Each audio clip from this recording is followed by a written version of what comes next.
টাঙ্গাইলের গোপালপুর ও ভুঁয়াপুর আসনের নবনির্বাচিত সংসদ সদস্য অ্যাডভোকেট আব্দুস সালাম পিন্টুর বাড়িতে সন্ত্রাসী হামলার ঘটনা ঘটেছে। হামলায় তার বাড়িঘরসহ আশপাশের প্রায় অর্ধশতাধিক বসতবাড়ি ভাঙচুর ও লুটপাটের শিকার হয়েছে বলে জানা যায়। স্থানীয় সূত্রে জানা যায়, দুপুর আনুমানিক ১২টার দিকে গোপালপুর উপজেলার হেমনগর ইউনিয়নের গুলিপাচা এলাকায় হঠাৎ করে একদল সন্ত্রাসী হামলা চালায়। তারা এমপি মহোদয়ের বাড়িকে লক্ষ্য করে ব্যাপক ভাঙচুর চালায় এবং আশপাশের বাড়িঘরেও তাণ্ডব চালিয়ে মূল্যবান মালামাল লুট করে নিয়ে যায়।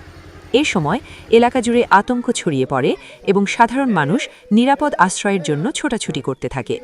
ঘটনায় কয়েকজন আহত হয়েছেন বলে জানা যায়, তবে তাদের সঠিক সংখ্যা তাৎক্ষণিকভাবে নিশ্চিত হওয়া যায়নি।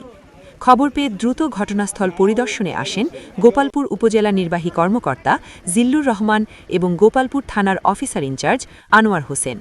তারা পরিস্থিতি নিয়ন্ত্রণে আনতে তাৎক্ষণিক ব্যবস্থা গ্রহণ করেন এবং এলাকাবাসীকে আশ্বস্ত করেন।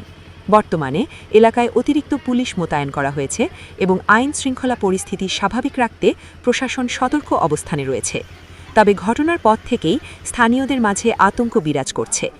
এই বিষয়ে প্রশাসনের পক্ষ থেকে জানানো হয়েছে, ঘটনার সাথে জড়িতদের চিহ্নিত করে আইনের আওতায় আনার প্রক্রিয়া চলমান রয়েছে।